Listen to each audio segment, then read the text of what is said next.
संत हा तीर्थाप्रमाणे धर्माला जागवतो. संतांचे अंतःकरण म्हणजे आत्मस्वरूप ठेवण्याचे उत्तम भांडेच होय. संतांचा देह म्हणजे पुण्य साठवण्याची पवित्र जागाच असते. संतांच्या देहरूपी मंदिरात समाधिरूपी देवता वास करते. संतांच्या अंतरात उत्तम विचारांचे मोठे भांडार भरलेले असते. संतांचे जीवन म्हणजे सायुज्य मुक्तीचे विश्रांती स्थान असते.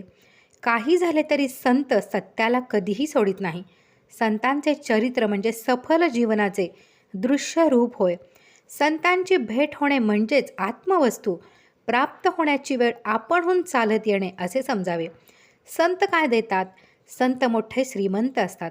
मोक्षरूपी संपत्तीने ते श्रीमंत बनतात. असंख्य दरिद्री जीवांना ही मोक्षलक्ष्मी देऊन संतांनी राजासारखे वैभवशाली केले. अर्थात अनेक अज्ञानी माणसांना त्यांनी आत्मज्ञान संपन्न केले. संत मोठे सामर्थ्यवान असतात व अत्यंत उदारपणे आपले सामर्थ्य दुसऱ्याला सहाय्य करण्यासाठी वापरतात. ते विलक्षण दानशूर असतात. अशा संतांकडून आत्मज्ञान मिळणार नाही असे कसे होईल? अर्थात त्यांच्याकडूनच आत्मज्ञान मिळणे शक्य असते. आजपर्यंत जगामध्ये पुष्कळ महाराजे व चक्रवर्ती राजे झाले, सध्या आहेत व पुढे होतील, परंतु यापैकी कोणी सायुज्य मुक्ती देऊ शकणार नाही.